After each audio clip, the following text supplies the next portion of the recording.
Good afternoon to everyone. On behalf of Institution of Engineering and Technology, I'm very happy to share with you that we have an expert panel today to share their thoughts about software-defined smart cities, towns, and villages. In specific, we as a panel going to spend some time on how these new age technologies like mobile, social, analytics, artificial intelligence, machine learning, mixed reality, blockchain, and other different technologies are going to change the landscape of the cities, towns, and villages. So we are here to share how the cities, towns, and villages can be shaped up in the era of fourth industrial revolution and digital era. Just to give you a brief about IET, it is 150 years age, probably young group, has been advocating pretty strong on engineering and technology, how these two can help in solving the various problems in the society. So with that note, without wasting much of the time, I would like to invite our esteemed panel to start with. I would like to invite Amruta Chowdhury. Amruta Chowdhury is the director of Gaia, an urban tech firm providing insights as a service for smart sites and smart cities, and she is based in Mumbai. She's a business strategist, engineer, innovator. She has 22 years of experience in innovation, strategy consulting, board advisory, and heading growth stage businesses across USA, Australia, and India.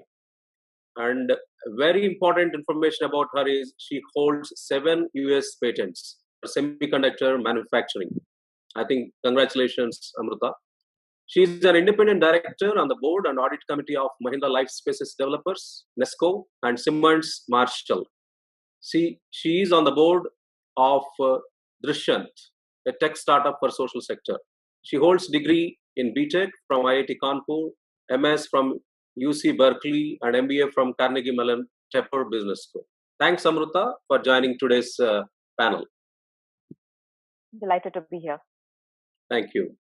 Our next panel member is well known in the smart and safe cities and construction space, JVS Ramakrishna.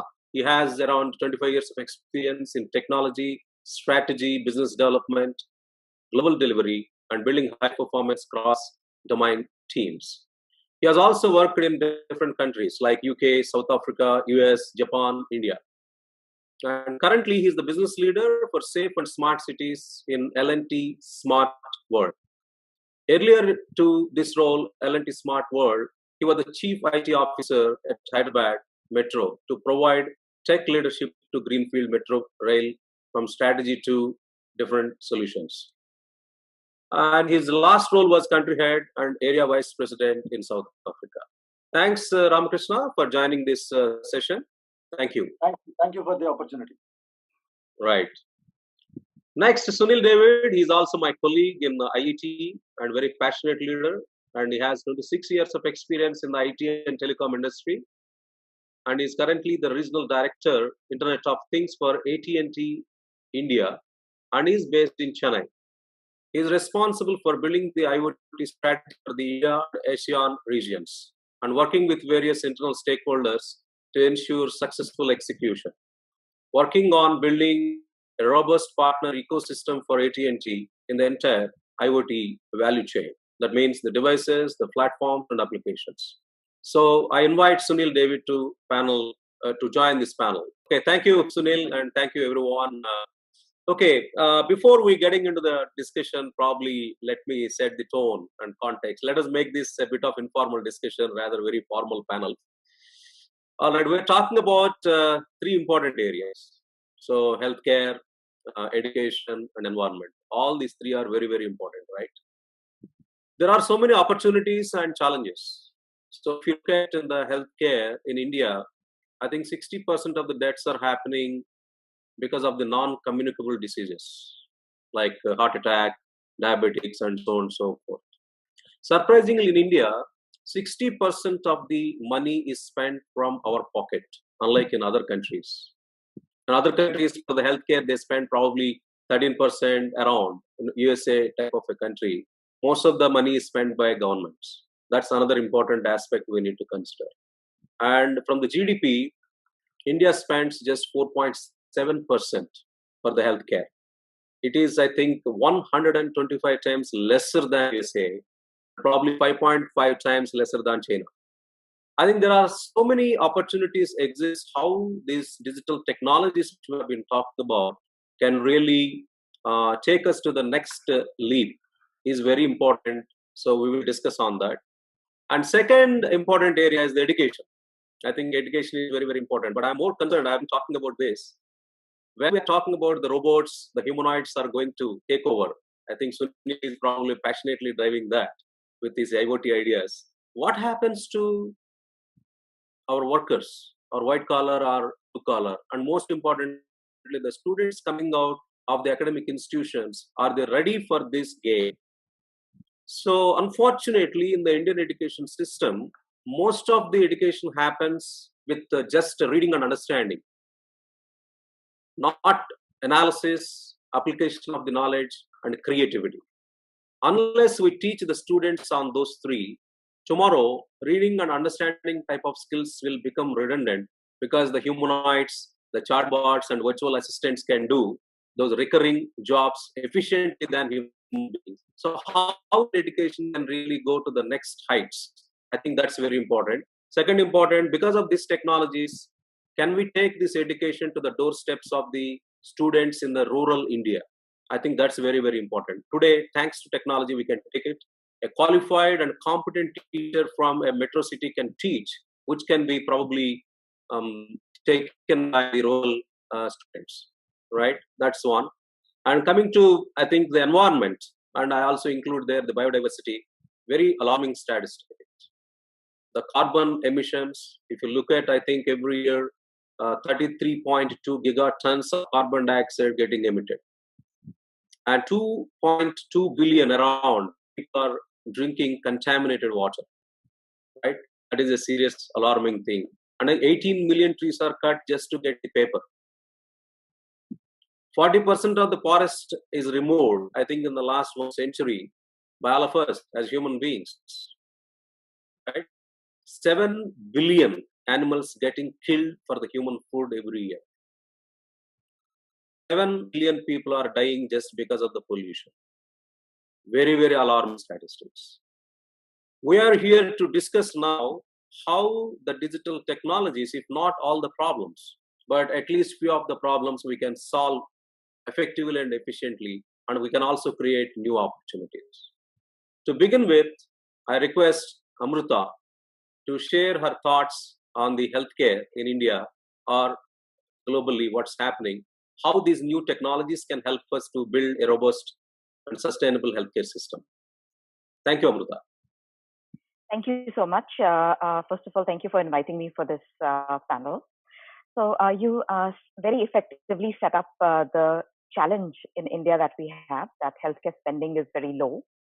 So, if I were to just spend a minute on challenges before talking about, the opportunities. So challenges come from, a few different buckets. First of all, our infrastructure in terms of the availability of doctors is one of the lowest per capita population in the world. Availability of nurses is one of the lowest per capita in the world. Beds and other equipment capacity again is extremely low compared to our size of population, right? So that's a reality that we face with. Combined with that, there is budgets, there is affordability. So there are many things that are influencing how our population accesses both public health as well as the healthcare requirements for the more complex and the non-communicable diseases that you spoke about, right? Combined with that, one of the other challenges that we have is that from a human perspective is the whole idea of the the oath that the doctors take and the Hippocratic oath, and how deeply do they follow it from a customer service delivery and a patient-centric approach, right? So that needs to be questioned actually at this point of time. And there is things that the Medical Council of India is doing. So what they did, one of the things that they did last year in the last which is going to be applicable from this current batch, is that medical ethics is something that has been introduced for the first time in our curriculum, right? And this is fairly important. And also technology as a course curriculum has also been introduced, because today medicine and the delivery of medicine requires a lot of proficiency with tech of different kinds. Right? So again, that's something that is being introduced, but again, its effects will obviously take time. So coming to the opportunity space, I would like to actually break it into two parts. One quick part about the current crisis, the corona crisis, which is obviously first and foremost, it is a health crisis. And then secondly, the longer term, solutions that we have in place. So in the current crisis, what we've seen is that, the smart city infrastructure that had been put in some of the smart cities and implemented. So of the 100, about 30 to 35 cities have actually implemented multiple solutions which are off the ground and running. And in those cities, they've been very actively able to use the deployed infrastructure to support the fight in the corona pandemic, right? So to just give you some examples, first of all, the integrated command and control center in smart cities was converted in several cities as a war room, and the cross-functional teams of both the health teams, the public health teams, the smart city teams, and the other health and sanitation, police, all of them congregated there. It became the place from where all actions and initiatives were taken. As a company, we work very closely with Agra, and again, Agra has been at the forefront of this. So some of the public health related initiatives that were launched and used was a use of telemedicine, and looking at the command and control room center itself as a platform with the infrastructure that was already in place to enable the local doctors to quickly set up a telemedicine practice for general health. If I interrupt here, you talk about telemedicine, and I read one of the articles where government doctors, I think for every 10,000 plus people, only one government doctor is today in India. Of course, the private hospitals are there and all, but poor people probably may not go. Today, somebody is saying if there is a corona and affected and you go there 1 lakh per day, nobody can afford that, right? So do you think this telemedicine and maybe the robo doctors, where the doctors are number is low, and the preliminary things like non-mission critical type of diseases, where the IoT devices and robo doctors and all these things, do you think will help us to compensate that gap of not having as many doctors as possible?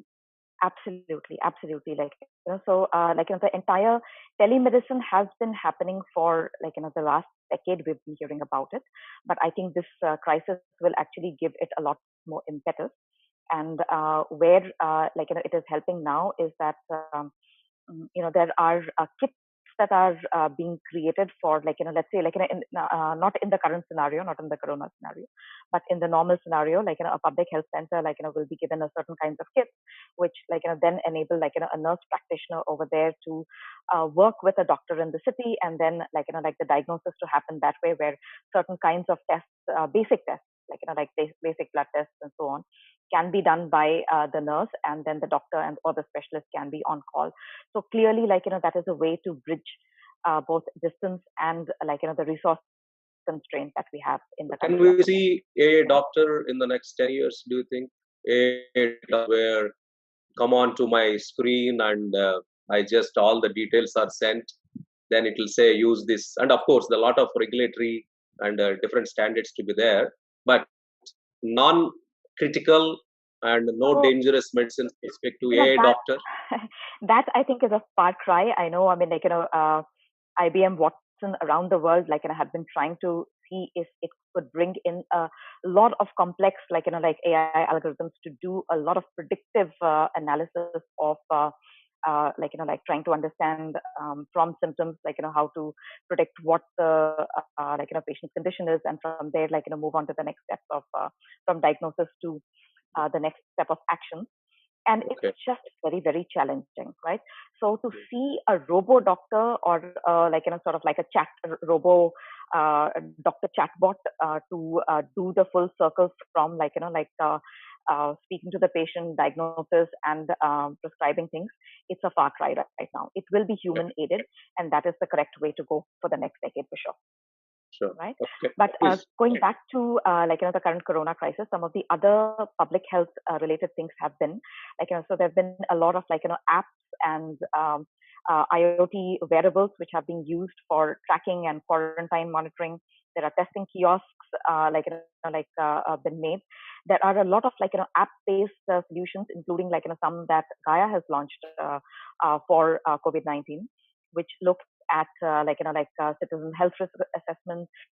We've created platforms for hyperlocal delivery of essentials from the city to the poor, of to the general public, to bring in multiple providers and the city and the citizens onto a common platform, as well as different kinds of apps where citizens can raise emergency requests, and then somebody from the administration then follows up, right? So it's and on in using smart city tools, AI based analytics on the existing surveillance systems that had been created in cities have been used to look at containment, clustering, and so on, right? So smart cities in that sense have contributed to this fight. But if we look at the longer term, right, some of the things that you talked about, can we use screening, can we use pattern recognition, and so on. So there's a large number of startups which are already beginning to make their mark, right? So, for example, if you look at PAT lab testing, your basic blood report. So, there's a statistic which says that an MD student during their entire 4 years of MBBS would probably look through 30 to 40 blood plates samples, right, during studying. And while they have done their MD, they would have looked at another 60, 70. So in all, they would have looked at throughout their training, 100, 120 plates at the moment, right? That's their mental, neural network of patterns that they have. But there are tools available now which are trained on, let's say, 20,000 samples, right? So in routine things like this, where it is about pattern recognition. Similarly, there are lower cost, AI based solutions now for looking at the early detection of breast cancer screening and so on, right? So these are solutions which are based on pattern recognition, where again an AI aided solution can help a doctor increase and improve the efficacy of their diagnosis and early detection and prevention and so on, right? So there is a lot of things where such things are happening. Then this whole idea of blockchain for medical health record system, I think we need to see where we are in India, right? So in India, the first thing will be you just need the systems in place for creating the basic health records, right? So that is just the basic software SaaS platforms, IT enabled, just to capture the data digitally. That's the first step. The next step will then come the interoperability of data when you move from one doctor or one hospital chain to the other chain. How do you take it? How do you ensure data privacy? But, sorry to interrupt. That's the next stage. Can I interrupt here? Absolutely.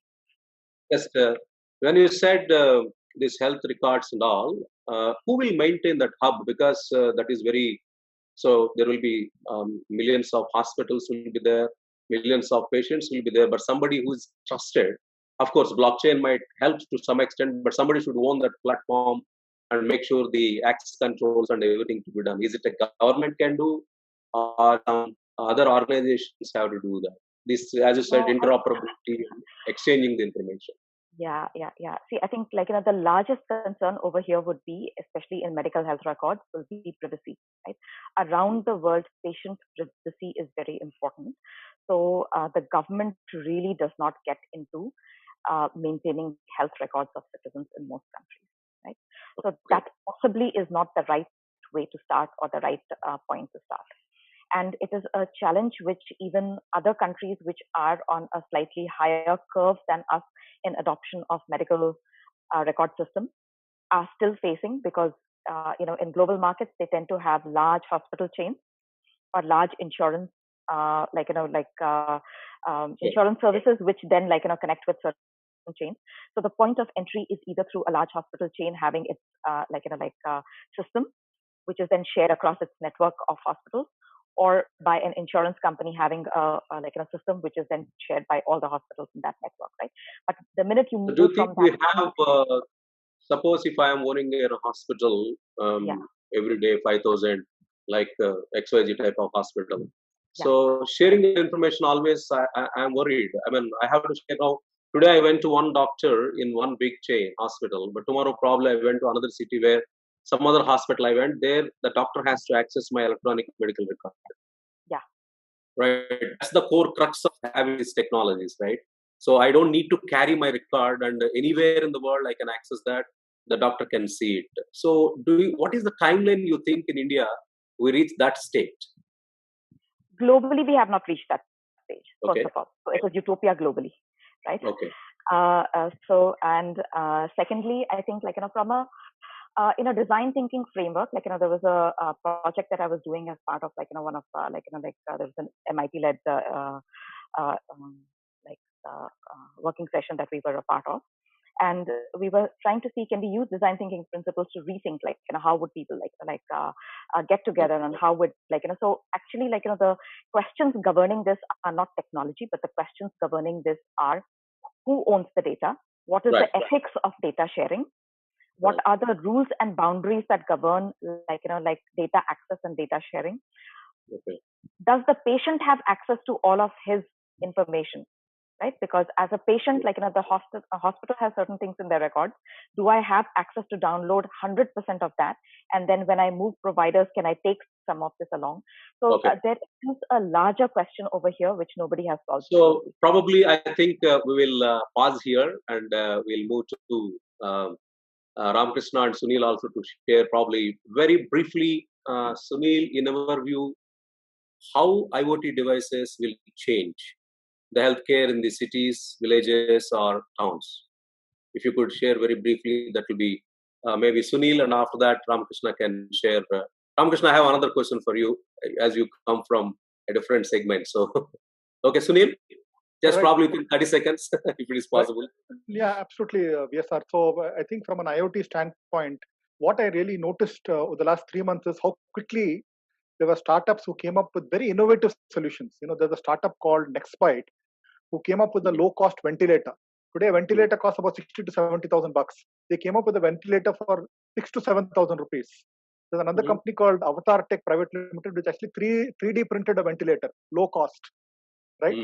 So, the innovation that came through in the last 3 months, where you could actually build a device in short period of time at a very low cost. And now the next step is obviously to ensure that these are IoT enabled, so that you are able to get data in terms of how the ventilator is being used, performance, and all. And the fact that the sensor cost has gone down, that is going to make it even more affordable going forward. So from an IoT standpoint, I think we're going to see a lot more such use cases. Ventilators, which should be IoT enabled. We already have robots. In fact, there's a robo in Kerala, which is called Karmi, which is there in hospitals, which is actually serving patients food. It's got a video display where the patients can actually interact with the doctor. So that's again an IoT-enabled robot. So I think IoT definitely does make a huge difference in terms of how do you monitor all these parts remotely, and also how to maintain that. Thank you. Good. I think we are going to see probably 3D printed organs and the virtual models where these. I think because of whatever we call the technology, biodiversity, nobody wants to experiment on animals and other species. They want to have the virtual testing, simulating all those mouse and other things. Okay. All right. Ramakrishna, you have been, I think, in the industry where building the sort of mansions, and I'm sure you might have seen. What do you think, very briefly, how the hospitals, they change the configuration going forward in the cities or villages or the towns in terms of, because there is a lot of technologies are coming. Do you see any foresee the architectural perspective, construction perspective, the technology will change that. If I want to construct a new hospital, yes, you may suggest me, hey, VSR, don't go with the old and outdated traditional practices. There is a new way to construct the hospitals for the benefit of the patients and to reduce the cost of maintenance, etc. Yeah, yes, sir. First of all, thank you.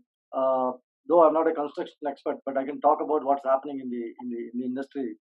Uh, the L&T is more synonymous to construction, but we do 60 different businesses, right from missiles to many things, right? I mean, Right. they represent the smart world, which deals with smart cities, safe cities, and predominantly AI, IoT type of technology. But let me answer your question.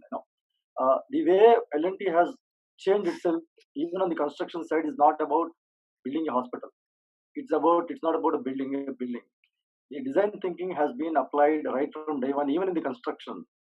Where should be a bed should be? Where should be how should the bed configuration should be? Where should be an emergency landing will be? Will helicopter land at the top? Then should have staircase? Should have some ramp? Or how you evacuate quickly? So the whole, if I can tell you that it's not about construction technology. There are a number of technologies of recasting, reconfiguration, so on, so how fast we can do. But the most important thing is, what does a doctor think about when he's actually entering? What does a nurse think about? So we actually have hired a lot of domain experts who can actually help in architecting the hospital in terms of the utility on user design thinking sort of thing, right? So that is the first thing, number one. Number two, while we are doing, we just don't build a building, right? I mean, there are a lot of systems that go along with it. Some of the systems will involve in terms of your imaging and some diagnosis stuff and all those things, in terms of putting in as a readily occupiable hospital sort of thing. There, what of late we have been talking about is using some of the technologies like IoTs and AIs. Predominantly, one thing which we have been seeing is people, especially when you go more and more into remote locations, the access to health in the remote locations is very, very limited to the only primary health centers, which have got 2 or 3 beds, which are remotely connected. There will be a nurse, and they are not actually connected to the mainstream doctor and diagnosis. So that is where actually what we are trying to help the governments is to put in a connectivity to connect the gram panchayats, number one, connectivity of 10 gig, 100 gig sort of thing, which will actually allow them to connect themselves to the nearest hospitals, number one, which is like Prime Minister of India, Honorable Prime Minister said that while connecting roads to rural areas has improved the rural economy, connecting them through broadband actually improves the digital economy. So health is considered to be one of the most important, impactful service that will come on. Number one.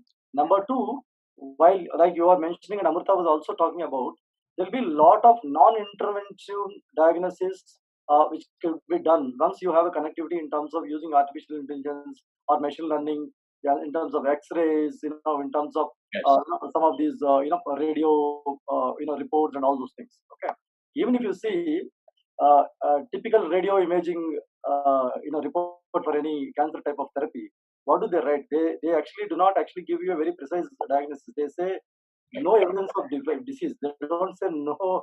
They don't say there is no disease. Not there, right? They say so what actually it means. What actually it means is they actually see the report and they try to find out and give the best probable thing that can happen in that. So sure. I think that from the infrastructure point of view, it is not the physical infrastructure. It is a digital connected. All three together actually is going to impact the health sector. Right. Thank you. Thank you, Ramshna. Maybe I'll slightly change because you already spoke. Yeah, Sunil? Just one point I want to make here, and that is to do with the the digital adoption within hospitals. I was the other day hearing an interview with Sangeeta Reddy, the joint managing director of Apollo. Yeah. Apollo is very, very advanced in terms of using digital, right? So they have AI-based risk scoring. They have great platforms where they can train their doctors, simulators, and all that stuff. They came up with a Red Book, which has all COVID-related information. So I think it's time for other hospitals also to start their journey. Many of them are very, very early in their adoption. And I think if other hospitals, and technology has become affordable now, if other hospitals also take a cue with Apollo has already led the way, then I think it will go a long way in terms of, from a healthcare perspective. Because today it's all post-care. I think that we need to move to condition management. We want to make sure that we prevent rather than end up having to get admitted and then spend more time on the post-care part. Just very quickly to build up on that, if I could. This whole idea of digital patient experience management is sort of coming in highly around the world and also in India. And if you think about it, I mean, like, a large part of the patient's experience relates to not just the medical intervention, but the pre and the post management of it, right? Like, That's this very is where important. digital technology really helps. It's like a And journey. also, Yeah. yeah, like the entire the continuum of care, as they say. And then the other thing is that, from a cost perspective, about 15 to 18% of any hospital's costs come from the non-medical processes, people, equipment.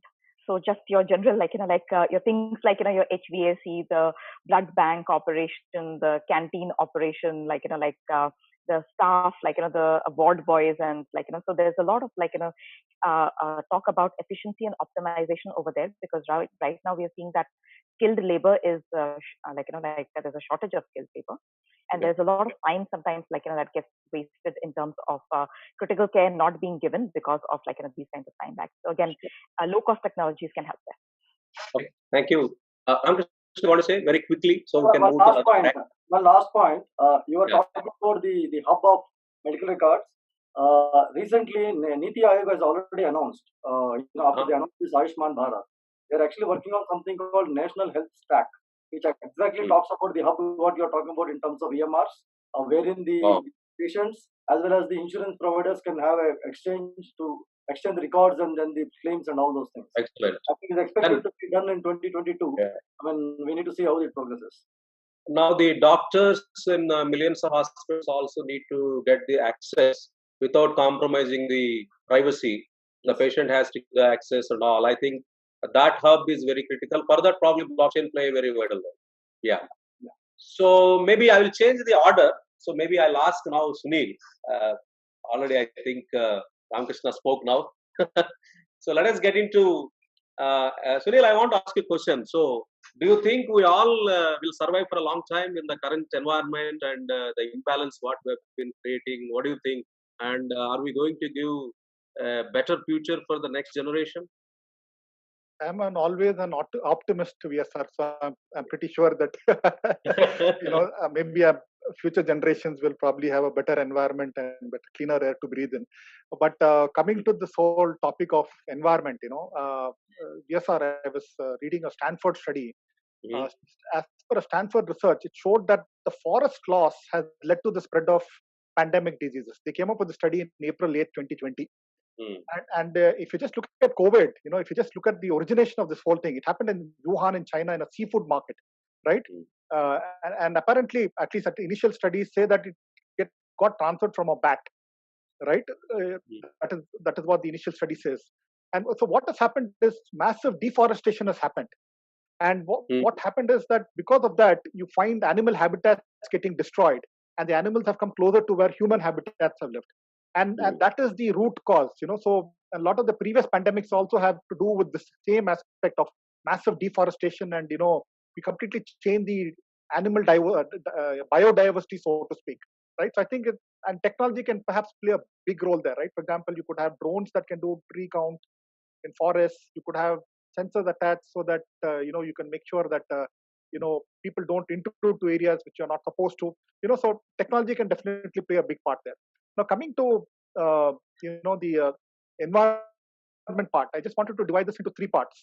One is waste, and the second is water. Two parts actually. And the 5th of January was the World Environment Day, right? I think we celebrated this about 10 days back, World Environment Day. And I just wanted to share some statistics. Last week when we had the call, you suggested that we share some statistics. So I'm just going to reel out a few of them. So as per some studies that were done by World Economic Forum, World Bank, World Wildlife Fund, and UN, I'm just sharing some of them. So it says that 30% of edible food produced per annum is wasted. Food wastage causes 8% of global greenhouse gas emissions.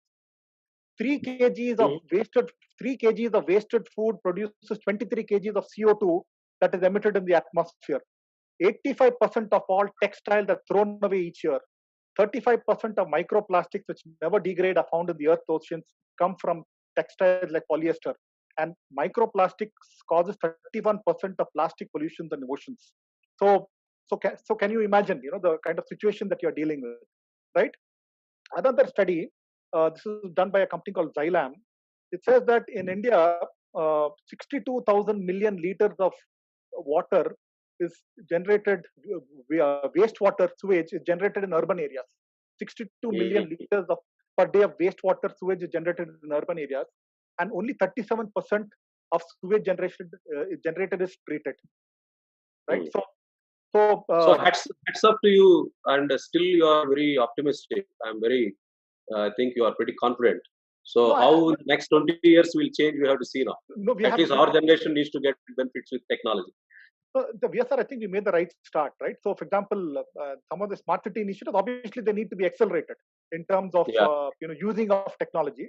Hmm. And waste, we're talking about waste management. Of course, technology will play a big part there. And you're talking about waste management, smart waste management. And I want to, expand on what smart means when you talk about waste management, because that obviously is impacting in the environment in a big way. More waste gets generated, more of methane gets generated, and obviously has an impact on the environment. Smart, I'm just expanding on smart.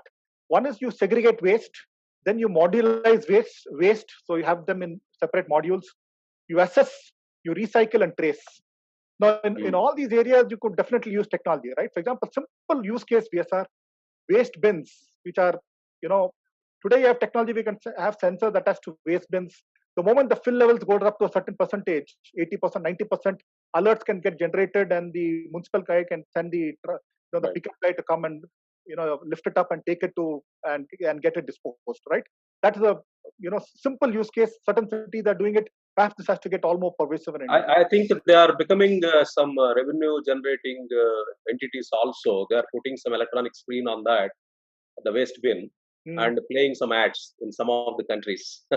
So that could be revenue generation for municipalities. Yeah. Absolutely. And yes, sir, one more use case I want to give you. Again, IoT enabled. We work with a company called Emerson, and a lot of food waste, when you generate a lot of food waste in restaurants, malls. So what they have done is, we work with Emerson, where the food waste is they use machines to convert that food waste into biofuel, and those so you can actually convert it into biofuel, and those are IoT enabled. So when the waste gets up to a particular level, alerts get generated, and it creates what is called the liquid slurry, and that liquid slurry is then taken, and they use another process to convert it into biofuel, right? So that's another use case. Now the next point which I wanted to make very quickly on water, again, as I mentioned, so much of water getting wasted. Apparently, to 7,500 liters of water is used to make one pair of jeans. 7,500 liters of water used to make one pair of jeans. So I think the need is to optimize water usage. Agriculture, as a country, we are so dependent on paddy. There's so much of water which is used for paddy cultivation, and a lot of that water gets wasted. And I just wanted to highlight one use case here: how you can optimize water usage using technology. And this solution, actually, we've not done it in India, but can definitely be replicated in India. And the technique is called alternate wetting and drying. Because in paddy cultivation, you got to maintain 4 inches of water. Okay, you always have to mention that flood of 4 inches of water. Now, what we've done is we worked with one company called Precision King, where we attach sensors to the fields and measure how much of water is there. Okay, so what happens is that you measure constantly the level of water on a field, and there's always this process of alternate wetting and drying. So there are periods when there is dry land, and when it comes to a stage where it is dry, you send a signal to the pump to pump water, and then water gets automatically. Yeah. So and then you fill up that you fill up the field with that 4 inches of water. So you alternately wet and dry at the same time, and then see the impact. See when you less usage of pump, because if you are using less water, your pump usage is less. When you're using less pump, obviously less of electricity generated, less electricity is used, and that has an impact on environment also, because the more of the pump that you're using, you're generating also a lot of CO2 emissions. And even in fields, when you're having a lot of water, it creates what is called as an anaerobic condition, where it generates a lot of methane, right? So in one solution, you can actually address 3 things. So one is you optimize water usage. Secondly, you reduce pump usage so that you don't, you save on electricity. And third is you also have an impact on environment. We are not actually generating too much of methane, right? So the question is, how do you build a solution that is affordable for farmers in India? And there again, innovation would obviously be a big part of it. Need to work with startups to do that. And last point which I want to make is in terms of within buildings, within residences, how people like you and me can play a part. Like, in terms of how do we optimize water usage? And we have startups who actually have very good solutions. I know of a startup in Chennai. It's called WeGot. So they have a solution where you can attach sensors to the pipes. So the moment there's a leak, you get an alert. And then they have these smart meters. And this is not a new thing, right? So smart meters, smart water meters, right? So I think if every apartment, every building has smart water meters where each of us pay based on actual water that we consume, then I think that will be a great start, VSR. So that's why I'm very optimistic that we have technology today. And if we're able to leverage that to the best, then I'm sure things would only get better in the future. So I think I'm sure, Sunil, in the interest of the time, probably to, I think, stop here. But you are very optimistic, and I think I'm also getting confidence that some of the technologies and the solutions what you shared, certainly we can do something great in the coming years. End of the day, I think the Panchabhutas, whatever we call air, water, land, and two more are there, fire and sky, but three already got polluted heavily: air, water, and land. Land is also got polluted with these fertilizers and whatever we have been using. So, how the technologies can probably predict the negative impact of all the things what we are doing and alert, warn us, and probably put us in the right direction. I think that probably we can expect in the coming years. Thank you so much, Sunil. So let us move to the education now. I think I start with Ramakrishna. So I think we have great history, Ramakrishna, right? And we always climb. India was great. I always say that we have to go back to the future. So where we invented zero, we invented chess, we did the first surgery, we had some 33%, I think, the GDP share in the world in the past. So today, I met one of the, I think, Ramujino Garu, we met once, long back. He was telling why we are not able to produce the Nobel laureates from India. It happened long back. And whoever basically climbed greatly, the guys are settled there maybe 25 years, 30 years back. They become grandfathers of that country, not our citizens, right? They're born in India, but it doesn't mean that they are something, the Nobel laureates from India. So there's a lot of scope for improvement for India to come back to I think, the past glory. So what do you think, how technologies will help to change the education system from rural India to the urban India? Yeah, so yes, sir. First of all, education has been our backbone, and given the population, the demographics of our population, I think close to around 10 million people go to schools at various levels in terms of primary education or higher education. One of the biggest thing, if you see, our biggest problem has been again access to the education and affordability are the primary challenges. Now, the affordability, I think, of late since last 5 years, many state governments are coming with new schemes in terms of making it cheaper. Somebody says we should go for English medium, somebody says we should teach mother tongue, and so on and so forth. There is some focus coming in. Surprisingly, I should tell you, from 13-14 to 17-18, the higher education, the students' intake has actually increased from 32 million to 36 million. 36 lakhs. 32 lakhs to 36 lakhs. Which means that students are now, good news is that they are coming to the schools. But the bad news is the teachers actually have started coming down from 13 lakhs to 12 lakhs. Okay. And good quality teachers are also, availability is becoming less and less because people pursue the professional courses either to go to the urban areas or to, which is more promising, commercially and all. There are people who really want to passion. They are actually settling down into the teaching profession. Also, if you see, but if you benchmark this whole thing, India with globally, what you are actually talking about in the other countries, we have a student-teacher ratio of 24:1.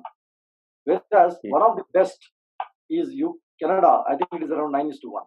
So we have a long way to go on that. So one of the key thing I think we need to do more and more is give right to education is a one good policy that has come into play for, where people have right to education, first of all, which means that people can go to the schools. There are many central schemes which people are pushing in terms of making the education accessible to the rural areas. And of course, it's always available in urban, but in a different degrees of commercial impact, Some are expensive, some are not expensive. But the important thing is, I think government has also realized the role of technology in this, in improving the accessibility. Number one, what they are doing is, there is a scheme called Rashtriya Madhyanik Shiksha Abhiyan, which actually pushes ICT in schools. For example, Yes. 60% of the schools of around 150,000 schools approximately are actually digitized. When I say digitized, there are some iPads, there are some projectors, so there is a last mile facility to do a digital content. Number one. Number two, like you have been talking about, saying that an urban teacher is available in the rural, or a rural school get an access to a district headquarters, because if you see some places there is shortage of science teachers, there is shortage of mathematics teachers. How do we bring cover that up? Their technology plays an important role if we are able to connect these schools using the broadband. So there are many programs which Government of India has started to connect some of the schools at the Gram Panchayat level, which is called a program called BharatNet. Actually, it connects Right. the Gram Panchayats. So which is very, very, very important thing. The moment that comes in, few schools will come onto the broadband or internet. Actually, which can be connected. The third important thing is, for us, when we are actually talking about most of these schools, the biggest problem, if you see the challenges here, it is not only teachers, it is not only affordability, it is not only connectivity. The other biggest part is the mode of education and the content, okay, which requires a huge, revamp in terms of how do we take the education. For example, you compare the Nobel laureates in US and here, the reason in the education system here is more of going through the textbooks and then come back. We don't Right. actually have this system of questioning and all. But again, technology intervention comes in a lot, because in the last 1 month I've been seeing with my own kids. I think they get into digital, classrooms. They keep talking about it. The people who are actually hesitant to talk and question earlier, on a digital one, they're able to talk because there is Hmm. facility for raising hand. They're able to ask some question. But you are not nearer, so teacher don't beat you maybe. Probably. But I think Yeah. technology, if we are having a studio and a software, which I think many states have started really looking at it, wherein there is recorded sessions, they can hear to the lessons not once, twice, thrice if they miss. Okay, so I think these are all the interventions which are helping them to get attracted to the classrooms. Number one. Number two, connecting providing the accessibility, thereby again affordability. I think all these things put in place, I think we have got a very bright future, leveraging technology in the education system. Right. So, what do you see in other countries and here, I spoke to Amrita about robot doctor, that might be a bit dangerous. It's playing with, I think, life. But here, I think playing with knowledge is also dangerous. They cannot give wrong knowledge. So, do you think robot teachers are in the offing in India in the next 5 years? Already some things started, but a little bit more mature, and how you think, because teachers availability itself is becoming a challenge. It will be a challenge in future also. See, the biggest problem we have is, not about delivering the content. I mean, Robo can come and deliver whatever it is. I think in education system, I mean, especially in the primary school and higher school, I think this teacher to student connectivity is extremely important. We can actually plug in the availability of the teachers or content or accessibility here and there using technology. I don't think, teachers can be replaced by robots ever. Actually, even there could be here and there people trying it out from the technology intervention point of view. But our education is not about subjects. It's about the holistic character, holistic personality, and all those things. I think that comes a lot from the teachers. And another disadvantage of this technology, especially during Corona time, is that now the students don't meet each other, so it's like all virtual. So they don't have this people to people connect, and then they're all focused only on what they're teaching, and they focus or defocus whatever it is.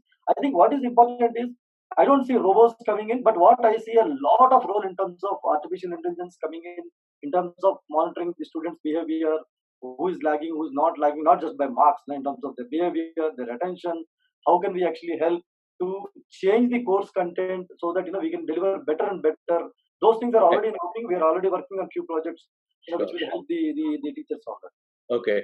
So Amrita, in this line, probably I want to ask you a bit of a challenging question. If some of the countries, they are operating their restaurants using robots, even at the reception they have the robots who invites us. The servicing is done by robots. And why not robots teach the students?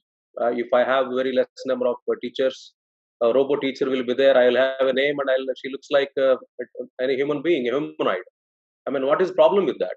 What do you think? So, can I split that into, if you think of virtual learning, right? Virtual learning has existed, right? And virtual learning consists of like a combination of recorded sessions. It consists of videos and PPTs, and there are at the very high end, if you look at a Harvard Management, or it's a fully virtual classroom where you know exactly at which minute, as a because it's meant for executive education, so you know exactly at which minute you pause, which answer did you not take, did you take 10 minutes, did you take 10 seconds longer to answer something, and so on. So they are not just building in information of capturing your knowledge grasping of how you move from one module to the other module, but also in business there's a lot of questions around ethics. So if you pause, it's actually assessing your ethical framework as well, to say which questions you pause on and which questions that you don't pause on, right? So there's a lot of AI that is being built in it. Now, can that replace the last mile teacher in every scenario? I think yes and no. I'll give you a couple of examples of where things are happening, right? So at the grassroots level, this whole notion of teaching in vernacular is very important. So there's a startup, for example, which is looking at students. It's focused on students in Bihar, okay, and where you need to teach them not just in Hindi, but in the dialect and in the sort of tonality of Hindi that is important for that particular student, so that they can both understand the teacher and be able to feel comfortable with the way in which the content is being delivered, right? So there are people who are looking at that level. I have another friend who's he's a professor at IIT Delhi, and what he has created for all of the IITs nationally is this online lab, where a lot of resources of different laboratories in different IITs have been brought online, so that students can share resources. And I'm talking of labs, right? So there is a way in which they are being able to do this whole idea that Ramakrishna mentioned about learning by doing, which is very critical. And can you virtualize that learning by doing experience? And the IITs have started that experiment, and that's gone well for them. Again, at the grassroots level, there's a lab on a cycle, and the lab on the train, which has been going around. So how do you bring access to students at different levels? And that's the important thing. So it's not a full robot, but it is a robotic and AI and AR VR experience combined together with humans, which is then delivering the last mile experience that you need. Yeah, maybe by 2040 around, we'll see completely robots driven schools. Probably we'll see that. All right.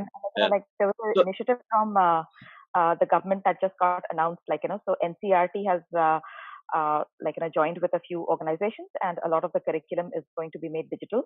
And this is really for the last mile. And as I talked to actually some of my household help, and I know that they are telling me that in their villages, children, because they have no other form of access, so the homework is being sent on WhatsApp, and the child is doing the homework, and then the mother or the father is taking a picture and sending the homework back by WhatsApp. So that's become a mode of communication. Excellent. Good. So let us hope for the best. And Sunil, I have one more question. Probably we'll conclude then. Yes, sir. Just on a very lighter note, when you can have a robo in a hospital, when you can have a robo in a restaurant serving food, why not a robo as a teacher? No, I'm thinking robo as a teacher. For every 1 hour, it changes his color, hairstyle, and one robot teaches all subjects. When teaching a different subject, it changes his configuration. I will not get bored. Right? So that's where I need. While we are talking about robot teachers, students are actually thinking about robot proxy students. Oh. That is dangerous. Sunil, very serious note is see, with all this connectivity, all the students are getting a lot of, I think, access to the knowledge. There is a decline on the respect towards the teachers, because sometimes the students are pretty good in terms of acquiring a knowledge, because they are seeing the videos and so much of knowledge is available. Culturally, I think that's very challenging. Second is the crimes what is happening today also very alarming. A teenage guy is raping a girl. I mean, and even 8-year-old boy talking about something which not expected in our generations, right? So that means this whatever great technologies giving a benefit, there is a negative side of that. What do you think we need to do as a government or citizens to control it? I think if you can share it in 30 to 40 seconds, we can conclude the session. Yes, sir. It all boils to a mindset change. I think that children, they're when they are 3 to 4 years itself, the kind of character gets formed very early in their life. I think the onus is on the parents to make sure that they get them to inculcate the right set of values so that they know to respect women, and once they get to school, to respect teachers.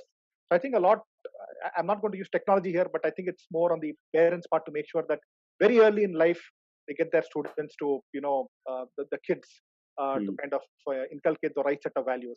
Right. But other thing is, yes, sir, I think even for the students, they should, there are a lot of these myths which are there, that the technology is only for the rich and the elite. Technology is only for the guys who are very tech savvy. I think those myths have to go, or even online education. I think this whole blended learning, 70%, right now it's about 100%, everything is online. But I think the new normal will be like 70% online and 30% maybe face-to-face, maybe in the next 1 year or so, depending on how quickly we find a vaccine.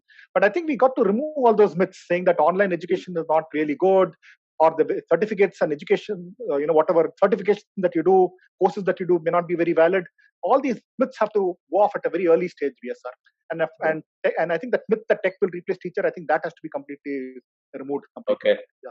Okay, I think this is a wonderful discussion. Probably we planned for an hour. So what we are trying to say here is technology is going to improve, create new opportunities in the education, healthcare, or environment, but also it helps us to solve the current problems which are existing for a long time. It is there. So I think when I was talking to some of the forums, I'm saying the technologies are giving life to things today. It's not only human beings. Somebody asked, what is the population of India? It's not 130 crore, it is 200 crore, because we have so many, I think, non-living things got that IoT-enabled sensors, and they are able to predict, talk, and all, right? So there is a people to things, and things to things are getting communicated in real time. If that is the case, the cities, the towns, and villages will really get transformed. So we will have tomorrow maybe 250 crore population in India, like Saudi Arabia has given an identification number for Sophia, the robo. You will have for another 100 crore population in India, in cities, villages, and towns, some national ID. So you have to work with them. So I think that probably in the next 15, 20 years it may happen. But it may not happen, but it should start. That's where I said back to the future doesn't happen just, I think, with some slogans. If you start, it will come that change after 25, 30 years in any country. I think all these innovations should start in IITs, IIMs, and other institutions. People like us, I think, under IIT umbrella, the Institution of Engineering and Technology is for that, not only for today and also for tomorrow. A better today and better tomorrow. Thank you so much, Amrita, Ramakrishna, and Sunil joining for this session. I look forward to, I think, work with you to bring some change in the cities, towns, and villages powered by technology. Thanks, Sujani and Venkateshwari. Thank you. Good luck. Thank Good day. Thank you. Thank you. Have a good Bye-bye. Thank you.